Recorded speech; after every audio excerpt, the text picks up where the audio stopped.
Capítulo 86. Id, doctrinad a todas las naciones.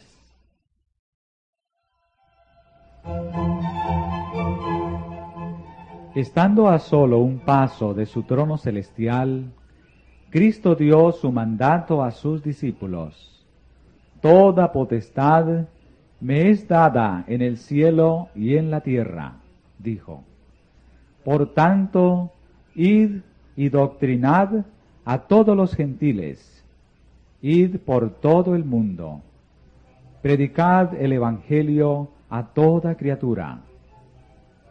Repitió varias veces estas palabras a fin de que los discípulos comprendiesen su significado.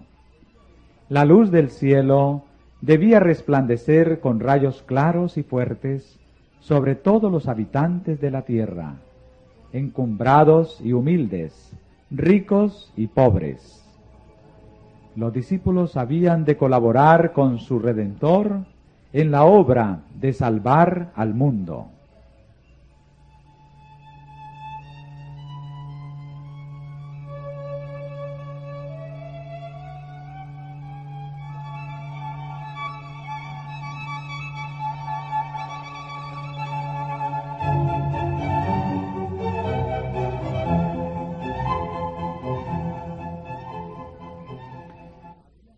El mandato había sido dado a los 12 cuando Cristo se encontró con ellos en el aposento alto, pero debía ser comunicado ahora a un número mayor. En una montaña de Galilea se realizó una reunión, en la cual se congregaron todos los creyentes que pudieron ser llamados. De esta reunión, Cristo mismo había designado, antes de su muerte, la fecha y el lugar. El ángel, al lado de la tumba, recordó a los discípulos la promesa que hiciera de encontrarse con ellos en Galilea. La promesa fue repetida a los creyentes que se habían reunido en Jerusalén durante la semana de la Pascua, y por ellos llegó a muchos otros solitarios que estaban lamentando la muerte de su Señor. Con intenso interés esperaban todos la entrevista. Concurrieron al lugar de reunión por caminos indirectos, viniendo de todas direcciones para evitar la sospecha de los judíos envidiosos. Vinieron con el corazón en suspenso, hablando con fervor unos a otros de las nuevas que habían oído acerca de Cristo.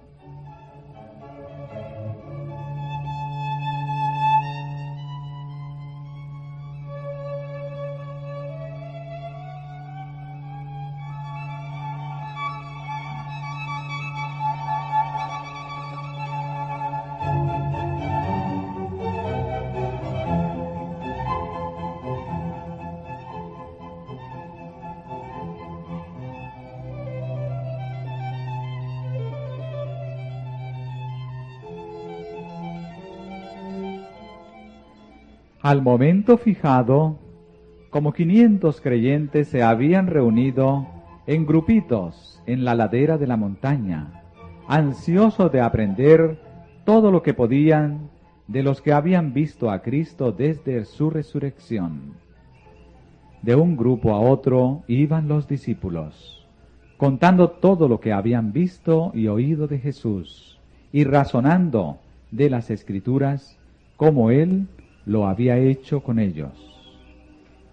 Tomás relataba la historia de su incredulidad y contaba cómo sus dudas se habían disipado. De repente, Jesús se presentó en medio de ellos. Nadie podía decir de dónde ni cómo había venido. Nunca antes le habían visto muchos de los presentes, pero en sus manos y sus pies contemplaban las señales de la crucifixión. Su semblante Era como el rostro de Dios, y cuando lo vieron, le adoraron.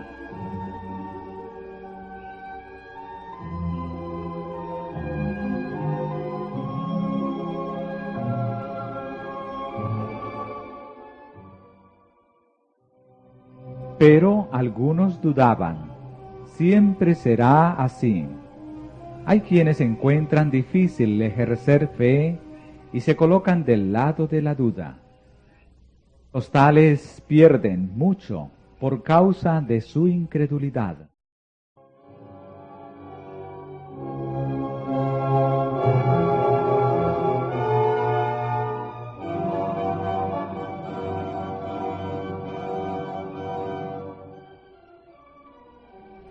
Esta fue la única entrevista que Jesús tuvo con muchos de los creyentes después de su resurrección.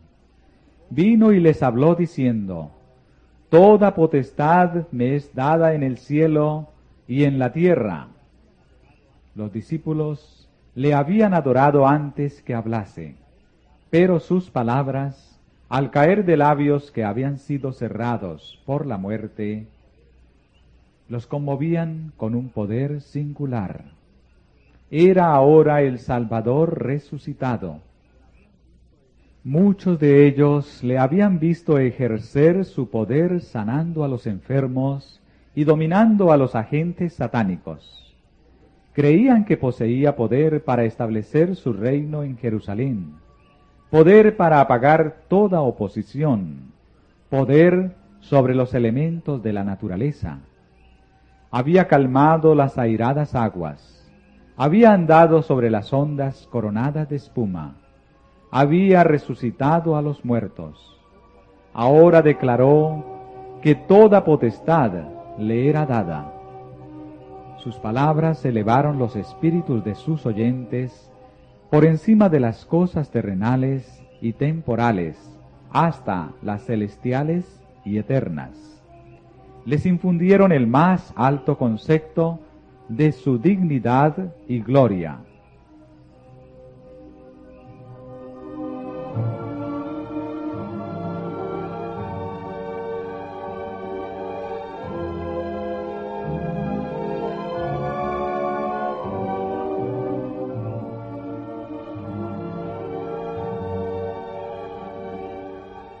Las palabras que pronunciara Cristo en la ladera de la montaña eran el anuncio de que su sacrificio en favor del hombre era definitivo y completo. Las condiciones de la expiación habían sido cumplidas. La obra para la cual había venido a este mundo se había realizado. Se dirigía al trono de Dios para ser honrado por los ángeles, principados y potestades. Había iniciado su obra de mediación. Revestido de autoridad ilimitada, dio su mandato a los discípulos: Id, pues, y haced discípulos entre todas las naciones, bautizándolos en el nombre del Padre, y del Hijo, y del Espíritu Santo, enseñándoles que guarden todas las cosas que os he mandado. Y he aquí que estoy yo con vosotros siempre, hasta la consumación del siglo.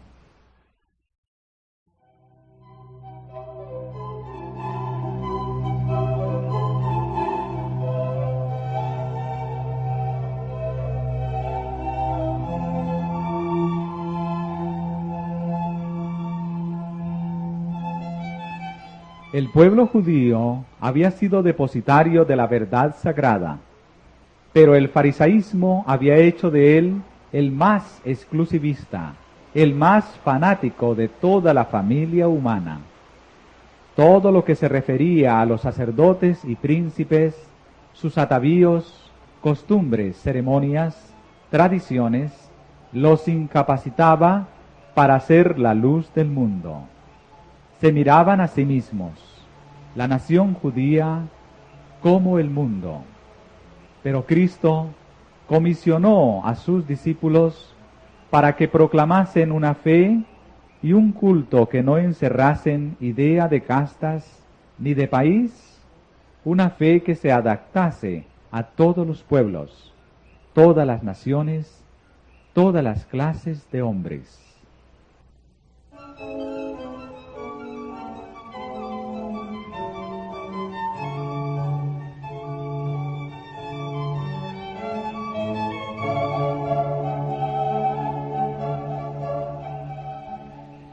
Antes de dejar a sus discípulos, Cristo presentó claramente la naturaleza de su reino. Les recordó lo que les había dicho antes acerca de ello. Declaró que no era su propósito establecer en este mundo un reino temporal, sino un reino espiritual. No iba a reinar como rey terrenal en el trono de David. Volvió a explicarles las Escrituras, demostrando que todo lo que había sufrido había sido ordenado en el cielo, en los concilios celebrados entre el Padre y él mismo. Todo había sido predicho por hombres inspirados del Espíritu Santo. Dijo: «¿Veis que todo lo que os he revelado acerca de mi rechazamiento como Mesías se ha cumplido?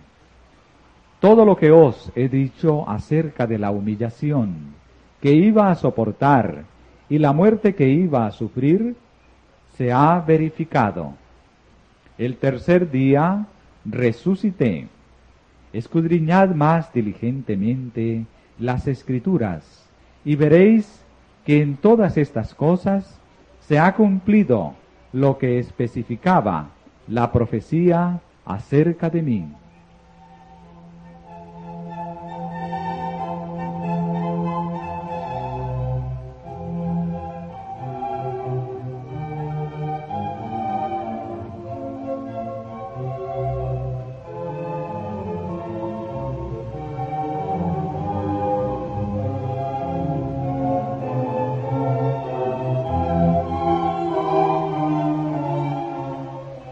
Cristo ordenó a sus discípulos que empezasen en Jerusalén la obra que él había dejado en sus manos.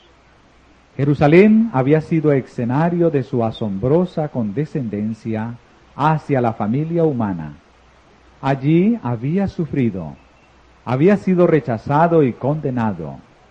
La tierra de Judea era el lugar donde había nacido.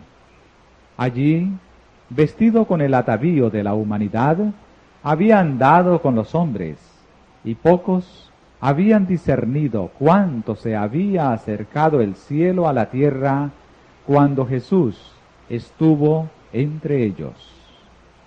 En Jerusalén debía empezar la obra de los discípulos.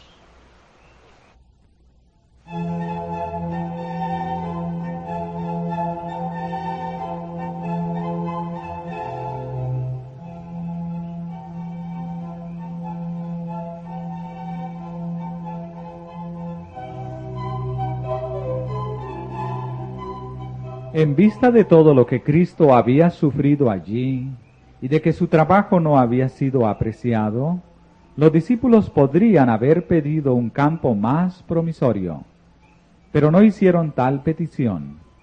El mismo terreno donde él había esparcido la semilla de la verdad debía ser cultivado por los discípulos, y la semilla brotaría y produciría abundante mies. En su obra, los discípulos habrían de hacer frente a la persecución por los celos y el odio de los judíos. Pero esto lo había soportado su Maestro, y ellos no habían de rehuirlo. Los primeros ofrecimientos de la misericordia debían ser hechos a los homicidas del Salvador.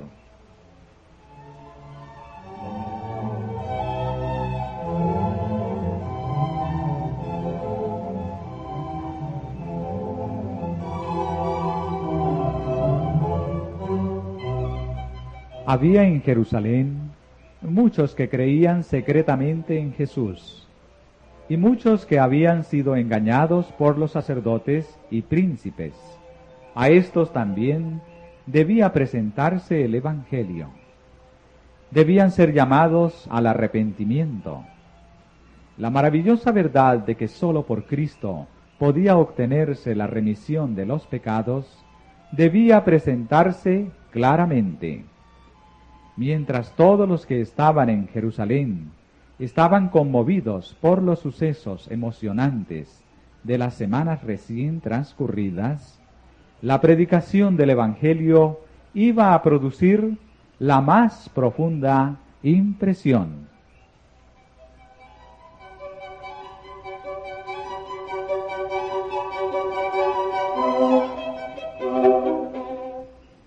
Pero la obra no debía detenerse allí. Había de extenderse hasta los más remotos confines de la tierra. Cristo dijo a sus discípulos: «Habéis sido testigos de mi vida de abnegación en favor del mundo. Habéis presenciado mis labores para Israel. Aunque no han querido venir a mí para obtener la vida, aunque los sacerdotes y príncipes han hecho de mí lo que quisieron, aunque me rechazaron según lo predecían las Escrituras, deben todavía tener una oportunidad de aceptar al Hijo de Dios. Habéis visto todo lo que me ha sucedido. Habéis visto que a todos los que vienen a mí confesando sus pecados, yo los recibo libremente. De ninguna manera echaré al que venga a mí. Todos los que quieran pueden ser reconciliados con Dios y recibir la vida eterna. A vosotros, mis discípulos, confío este mensaje de misericordia. Debe proclamarse primero a Israel y luego a todas las naciones, lenguas y pueblos. Debe ser proclamado a judíos y gentiles. Todos los que crean han de ser reunidos en una iglesia.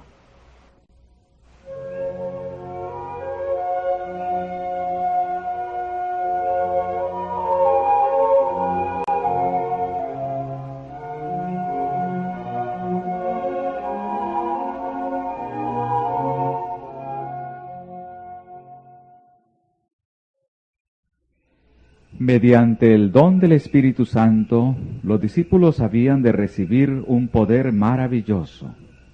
Su testimonio iba a ser confirmado por señales y prodigios. No sólo los apóstoles iban a hacer milagros, sino también los que recibiesen su mensaje. Cristo dijo: «En mi nombre echarán fuera demonios, hablarán nuevas lenguas, quitarán serpientes, y si bebieren cosa mortífera, no les dañará. Sobre los enfermos pondrán sus manos y sanarán».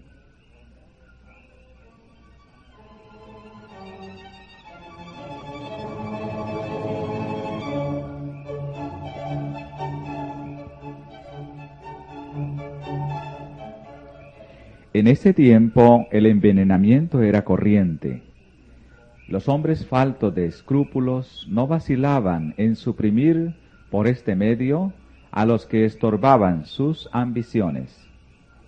Jesús sabía que la vida de sus discípulos estaría así en peligro.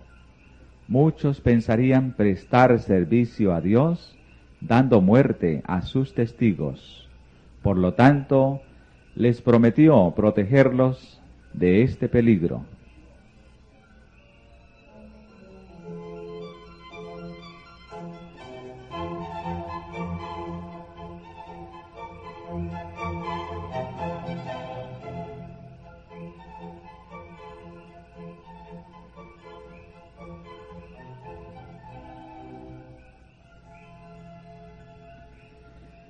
Los discípulos iban a tener el mismo poder que Jesús había tenido para sanar toda enfermedad y toda dolencia en el pueblo. Al sanar en su nombre las enfermedades del cuerpo, testificarían de su poder para sanar el alma. Y se les prometía un nuevo don. los discípulos tendrían que predicar entre otras naciones e iban a recibir la facultad de hablar otras lenguas. Los apóstoles y sus asociados eran hombres sin letras, pero por el derramamiento del Espíritu en el día de Pentecostés, su lenguaje, fuese en su idioma o en otro extranjero, era puro, sencillo y exacto, tanto en los vocablos como en el acento.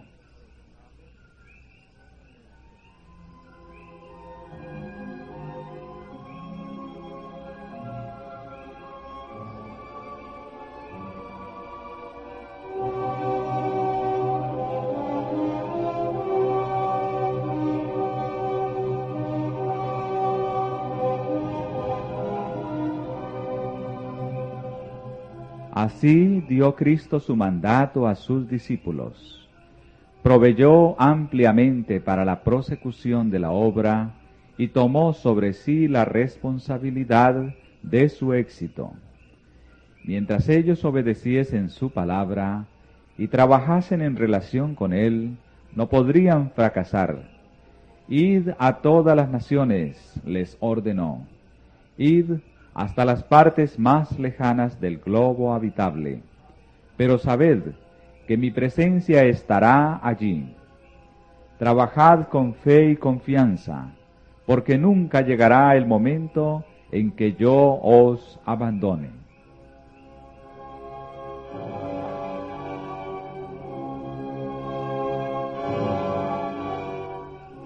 El mandato que dio el Salvador a los discípulos incluía a todos los creyentes en Cristo hasta el fin del tiempo. Es un error fatal suponer que la obra de salvar almas solo depende del ministro ordenado. Todos aquellos a quienes llegó la inspiración celestial reciben el Evangelio encometido. A todos los que reciben la vida de Cristo se les ordena trabajar para la salvación de sus semejantes. La Iglesia fue establecida para esta obra, y todos los que toman sus votos sagrados se comprometen por ello a colaborar con Cristo.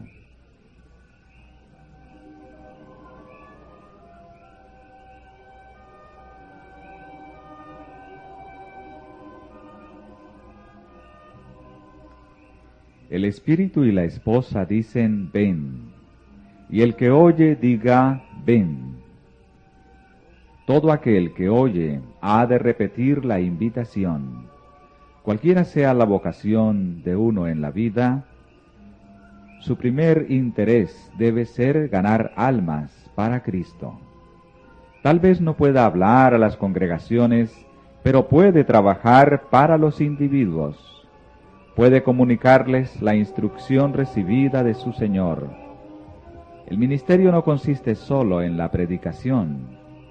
Ministran aquellos que alivian a los enfermos y dolientes, que ayudan a los menesterosos, que dirigen palabras de consuelo a los abatidos, a los de poca fe. Cerca y lejos hay almas abrumadas por un sentimiento de culpabilidad. No son las penurias, los trabajos ni la pobreza lo que degrada a la humanidad. Es la culpabilidad, el hacer lo malo. Esto trae inquietud y descontento. Cristo quiere que sus siervos ministren a las almas enfermas de pecado.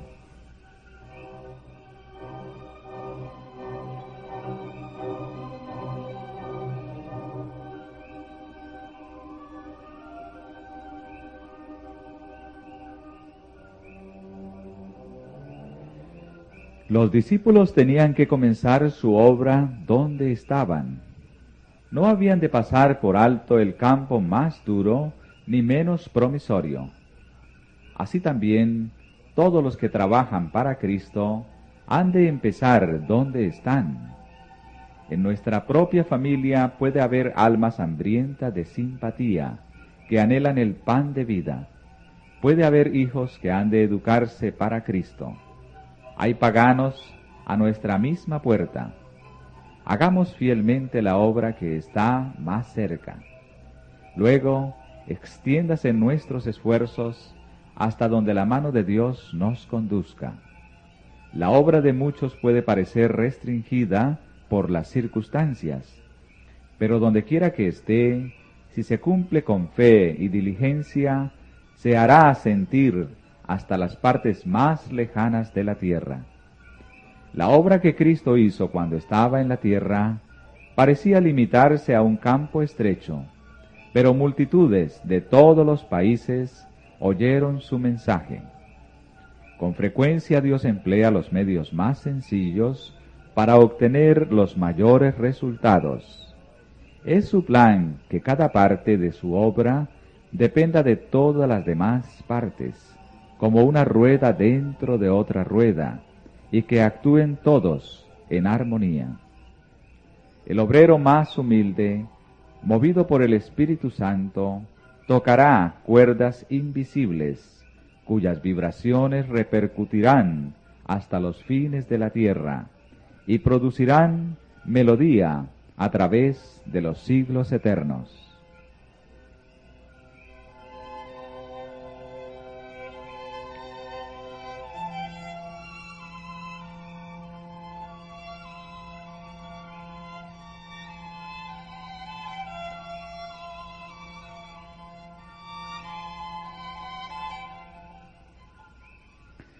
Pero la orden, id por todo el mundo, no se ha de olvidar. Somos llamados a mirar las tierras lejanas. Cristo derriba el muro de separación, el prejuicio divisorio de las nacionalidades, enseña a amar a toda la familia humana, eleva a los hombres del círculo estrecho que prescribe su egoísmo, abroga todos los límites territoriales y las distinciones artificiales de la sociedad. No hace diferencia entre vecinos y extraños, entre amigos y enemigos.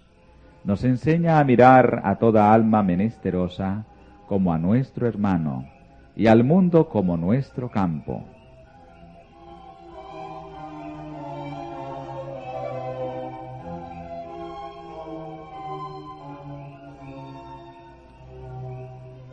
Cuando el Salvador dijo, id y doctrinad a todos los gentiles, dijo también, estas señales seguirán a los que creyeren.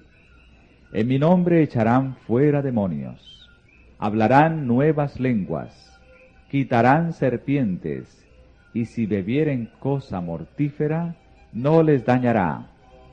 Sobre los enfermos pondrán sus manos, y sanarán. La promesa es tan abarcante como el mandato. No porque todos los dones hayan de ser impartidos a cada creyente. El Espíritu reparte particularmente a cada uno como quiere, pero los dones del Espíritu son prometidos a todo creyente conforme a su necesidad para la obra del Señor. La promesa es tan categórica y fidedigna ahora como en los días de los apóstoles. Estas señales seguirán a los que creyeren. Tal es el privilegio de los hijos de Dios, y la fe debe echar mano de todo lo que puede tener como apoyo.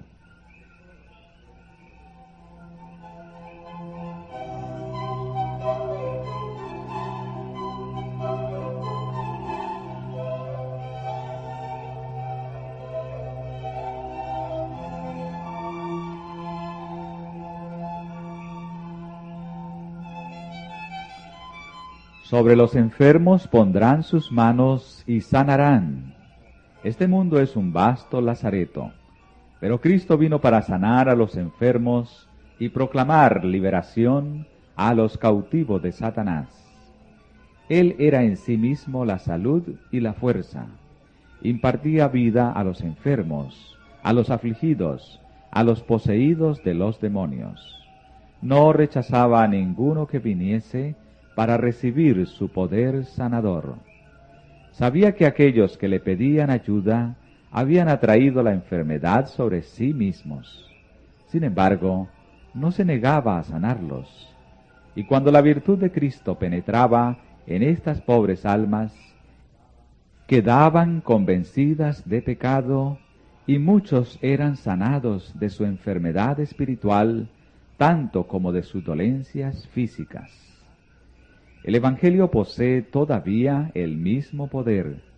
¿Y por qué no habríamos de presenciar hoy los mismos resultados?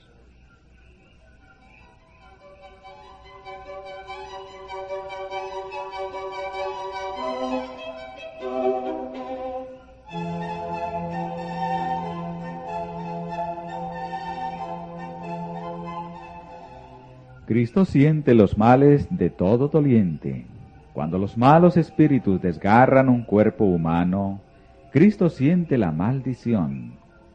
Cuando la fiebre consume la corriente vital, Él siente la agonía. Y está tan dispuesto a sanar a los enfermos ahora como cuando estaba personalmente en la tierra. Los siervos de Cristo son sus representantes, los conductos por los cuales ha de obrar. Él desea ejercer por ellos su poder curativo.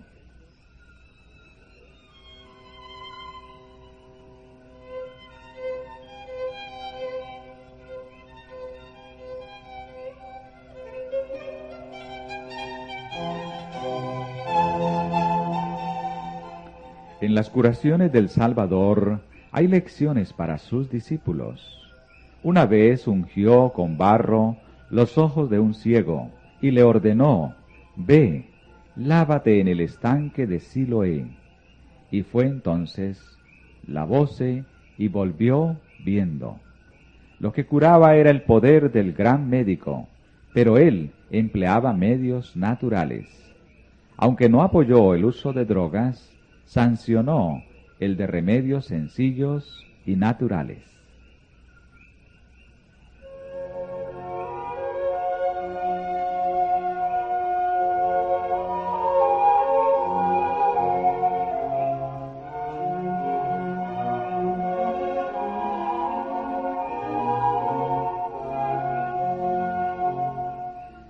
A muchos de los afligidos que eran sanados, Cristo dijo: «No peques más, porque no te venga alguna cosa peor». Así enseñó que la enfermedad es resultado de la violación de las leyes de Dios, tanto naturales como espirituales. El mucho sufrimiento que impera en este mundo no existiría si los hombres viviesen en armonía con el plan del Creador.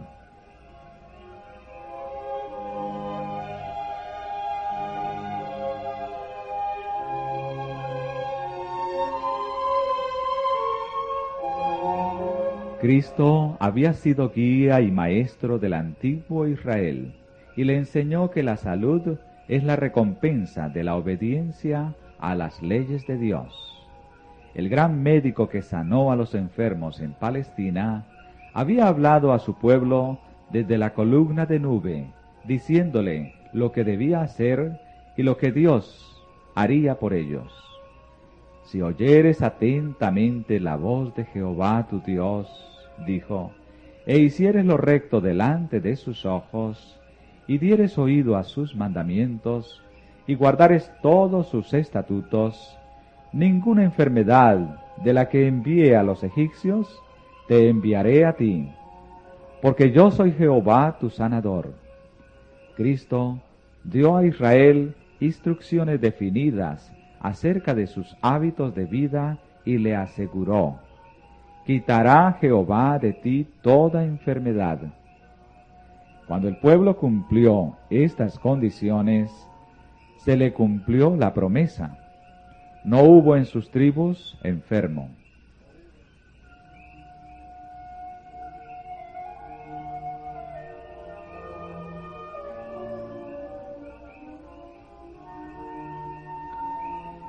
Estas lecciones son para nosotros.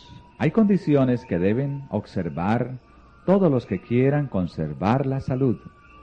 Todos deben aprender cuáles son esas condiciones. Al Señor no le agrada que se ignoren sus leyes, naturales o espirituales. Hemos de colaborar con Dios para devolver la salud al cuerpo tanto como al alma.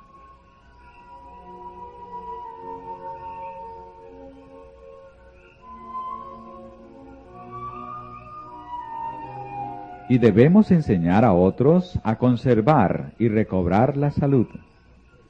Para los enfermos debemos usar los remedios que Dios proveyó en la naturaleza, y debemos señalarles a aquel que es el único que puede sanar. Nuestra obra consiste en presentar los enfermos y dolientes a Cristo en los brazos de nuestra fe. Debemos enseñarles a creer en el gran médico. Debemos echar mano de su promesa y orar por la manifestación de su poder. La misma esencia del Evangelio es la restauración, y el Salvador quiere que invitemos a los enfermos, los imposibilitados y los afligidos a echar mano de su fuerza.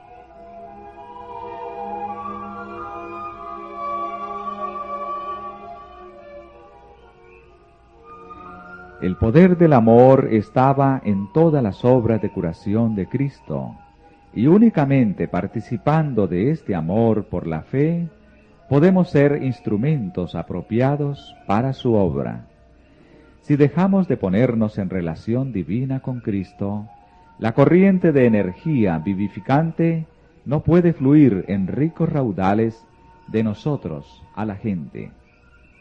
Hubo lugares donde el Salvador mismo no pudo hacer muchos prodigios por causa de la incredulidad.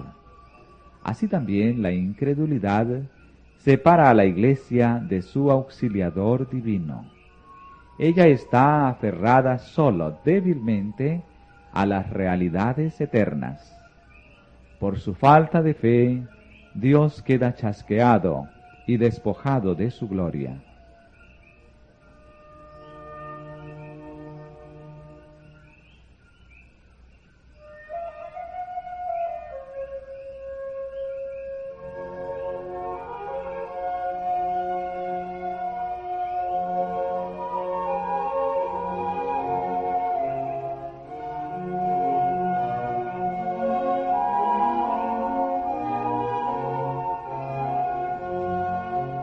Haciendo la obra de Cristo es como la Iglesia tiene la promesa de su presencia.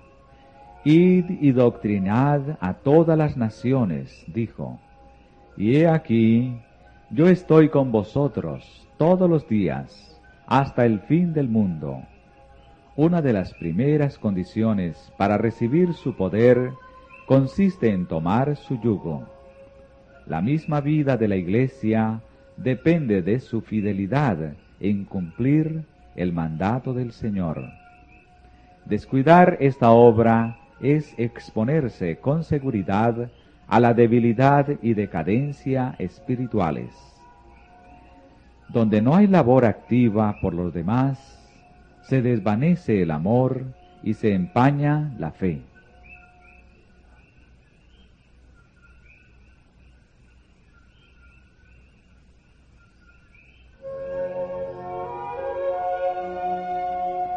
Cristo quiere que sus ministros sean educadores de la Iglesia en la obra evangélica. Han de enseñar a la gente a buscar y salvar a los perdidos. ¿Pero es esta la obra que están haciendo? ¡Ay! ¡Cuán poco se esfuerzan para avivar la chispa de vida en una iglesia que está por morir! ¿Cuántas iglesias son atendidas como corderos enfermos por aquellos que debieran estar buscando a las ovejas perdidas? Y mientras tanto, millones y millones están pereciendo sin Cristo.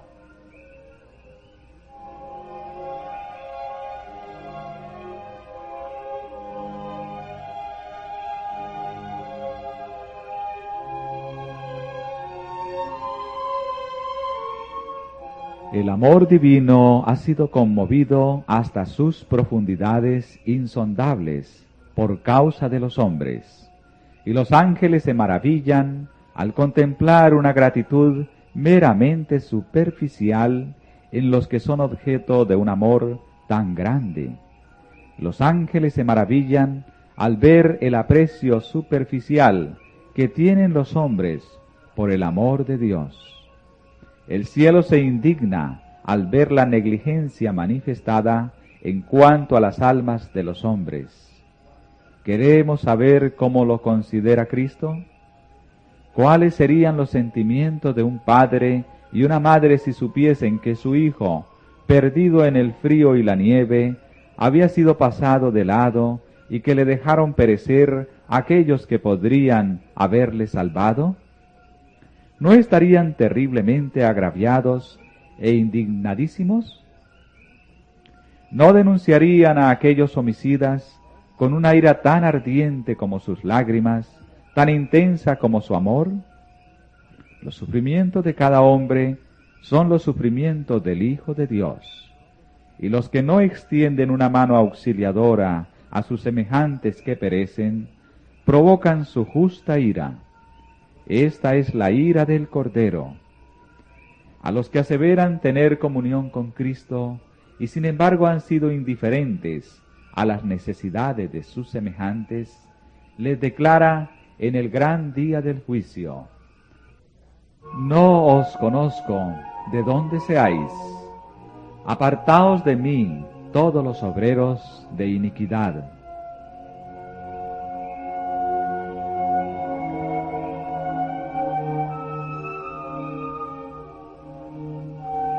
En el mandato dirigido a sus discípulos, Cristo no sólo esbozó su obra, sino que les dio su mensaje.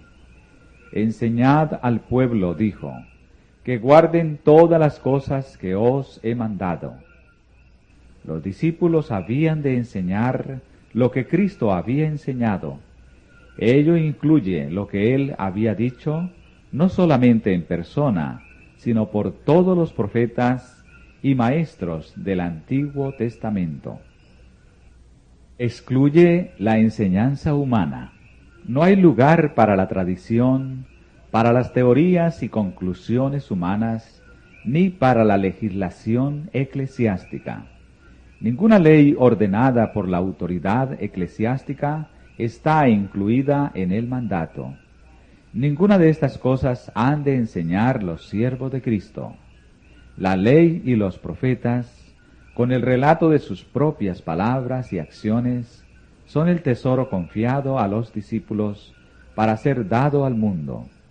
El nombre de Cristo es su consigna, su señal de distinción, su vínculo de unión, la autoridad de su conducta y la fuente de su éxito. Nada que no lleve su inscripción ha de ser reconocido en su reino.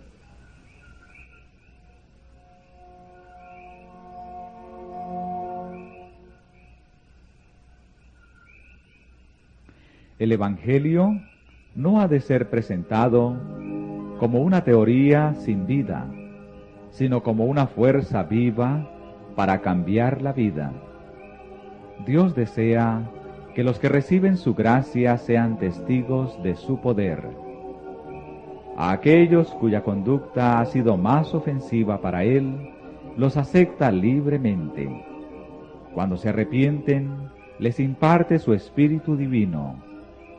Los coloca en las más altas posiciones de confianza y los envía al campamento de los desleales a proclamar su misericordia ilimitada. Quiere que sus siervos atestiguen que por su gracia los hombres pueden poseer un carácter semejante al suyo y que se regocijen en la seguridad de su gran amor. Quiere que atestiguemos que no puede quedar satisfecho hasta que la familia humana esté reconquistada y restaurada en sus santos privilegios de hijos e hijas.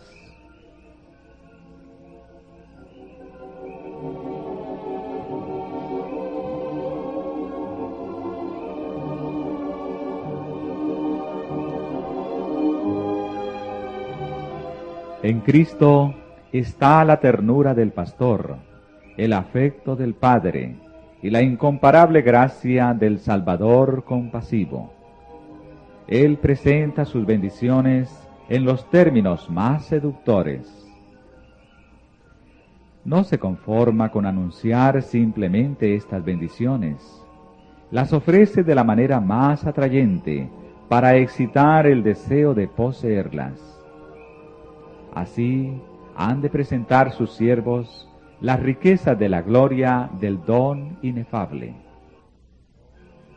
El maravilloso amor de Cristo enternecerá y subyugará los corazones cuando la simple exposición de las doctrinas no lograría nada.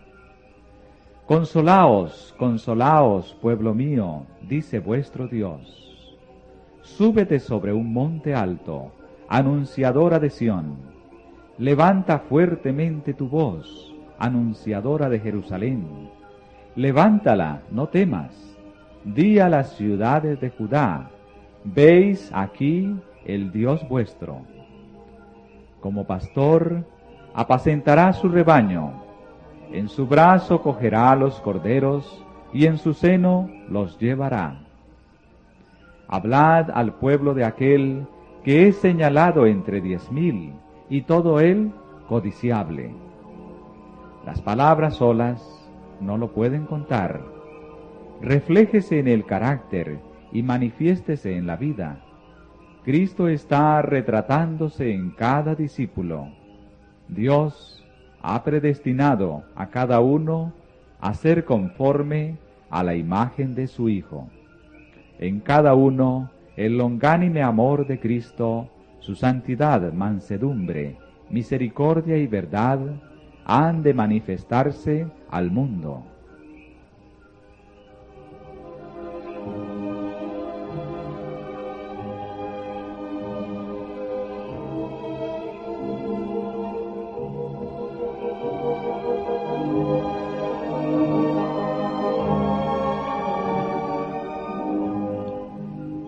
Los primeros discípulos salieron predicando la palabra, revelaban a Cristo en su vida, y el Señor obraba con ellos, confirmando la palabra con las señales que se seguían. Estos discípulos se prepararon para su obra. Antes del día de Pentecostés, se reunieron y apartaron todas sus divergencias. Estaban unánimes. Creían la promesa de Cristo de que la bendición sería dada y oraban con fe. No pedían una bendición solamente para sí mismos. Los abrumaba la preocupación por la salvación de las almas. El Evangelio debía proclamarse hasta los últimos confines de la tierra, y ellos pedían que se les dotase del poder que Cristo había prometido. Entonces fue derramado el Espíritu Santo, y millares se convirtieron en un día.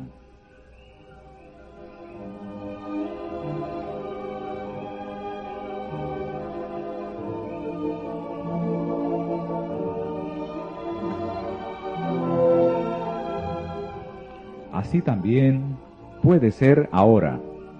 En vez de las especulaciones humanas, predíquese la palabra de Dios.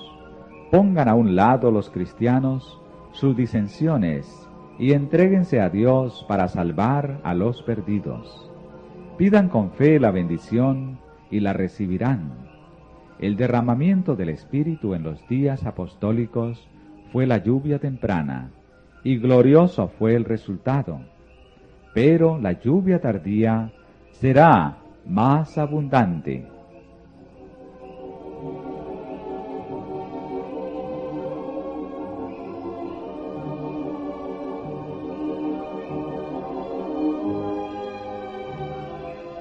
Todos los que consagran su alma, cuerpo y espíritu a Dios, recibirán constantemente una nueva medida de fuerzas físicas y mentales.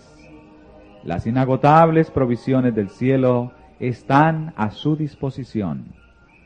Cristo les da el aliento de su propio espíritu, la vida de su propia vida. El Espíritu Santo despliega sus más altas energías para obrar en el corazón y la mente. La gracia de Dios amplía y multiplica sus facultades y toda perfección de la naturaleza divina los auxilia en la obra de salvar almas.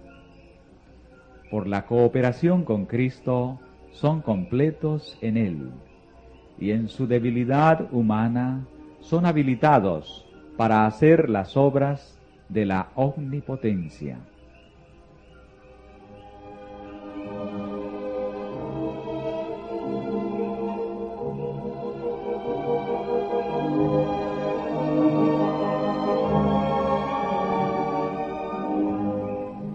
El Salvador anhela manifestar su gracia e imprimir su carácter en el mundo entero. Es su posesión comprada y anhela hacer a los hombres libres, puros y santos. Aunque Satanás obra para impedir este propósito, por la sangre derramada para el mundo hay triunfos que han de lograrse y que reportarán gloria a Dios y al Cordero. Cristo no quedará satisfecho hasta que la victoria sea completa y Él vea del trabajo de su alma y será saciado.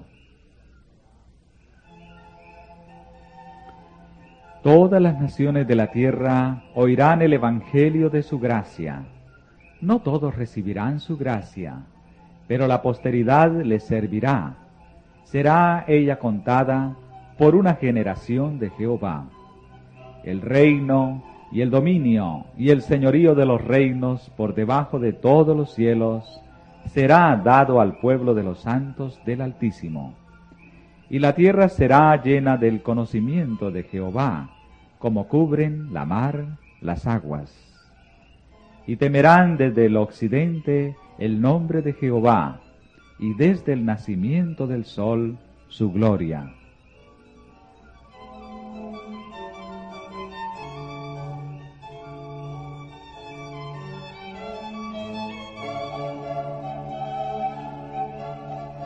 Cuán hermosos son sobre los montes los pies del que trae alegres nuevas, del que publica la paz, del que trae nuevas del bien, del que publica salud, del que dice a Sión, tu Dios reina. Cantad alabanzas, alegraos juntamente, soledades de Jerusalén, porque Jehová ha consolado su pueblo. Jehová desnudó el brazo de su santidad ante los ojos de todas las gentes. Y todos los términos de la tierra verán la salud del Dios nuestro.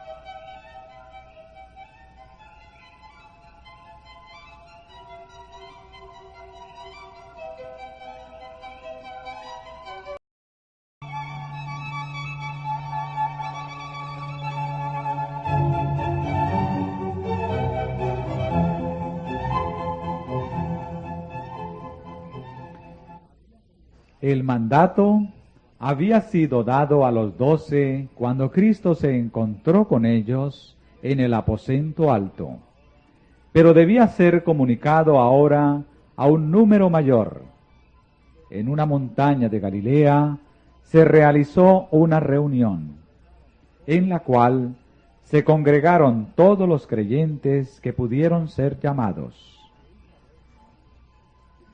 De esta reunión, Cristo mismo había designado, antes de su muerte, la fecha y el lugar.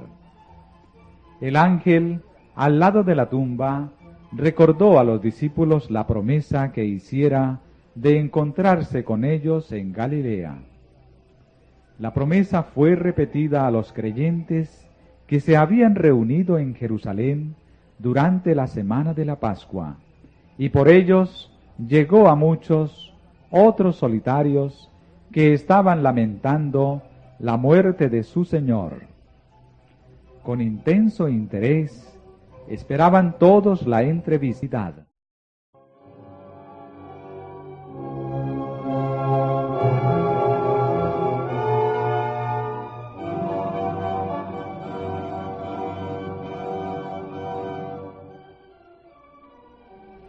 Esta fue la única entrevista que Jesús tuvo con muchos de los creyentes después de su resurrección. Vino y les habló diciendo: Toda potestad me es dada en el cielo y en la tierra. Los discípulos le habían adorado antes que hablase, pero sus palabras, al caer de labios que habían sido cerrados por la muerte, los conmovían con un poder singular. Era ahora el Salvador resucitado. Muchos de ellos le habían visto ejercer su poder sanando a los enfermos y dominando a los agentes satánicos. Creían que poseía poder para establecer su reino en Jerusalén, poder para apagar toda oposición, poder sobre los elementos de la naturaleza. Había calmado las airadas aguas, había andado sobre las ondas coronadas de espuma. Capítulo 86. Id, doctrinad a todas las naciones.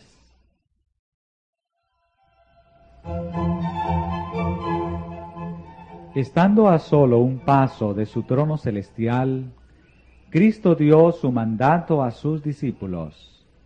Toda potestad me es dada en el cielo y en la tierra, dijo.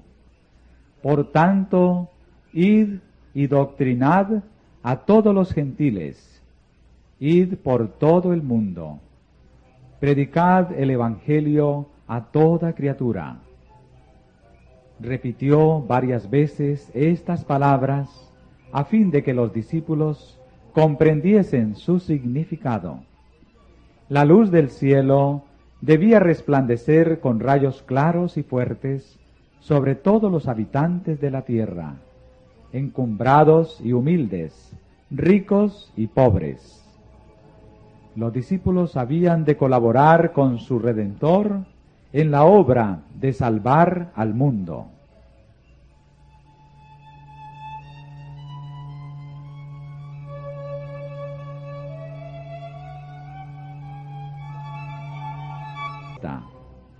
Concurrieron al lugar de reunión por caminos indirectos, viniendo de todas direcciones para evitar la sospecha de los judíos envidiosos. Vinieron con el corazón en suspenso, hablando con fervor unos a otros de las nuevas que habían oído acerca de Cristo.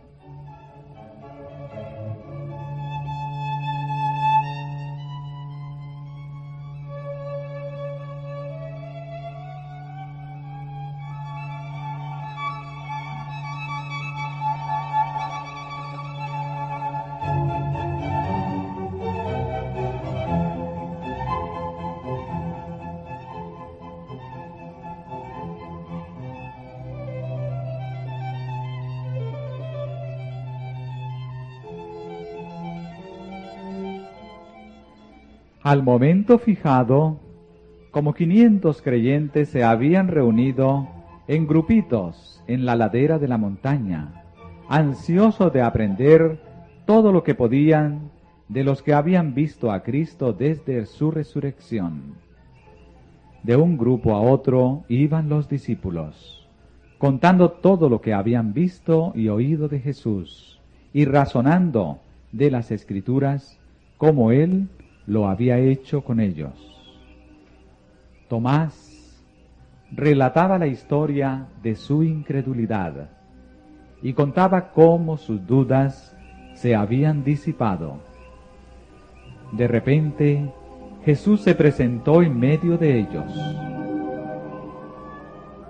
Nadie podía decir de dónde ni cómo había venido. Nunca antes le habían visto muchos de los presentes, pero en sus manos y sus pies contemplaban las señales de la crucifixión. Su semblante era como el rostro de Dios, y cuando lo vieron, le adoraron.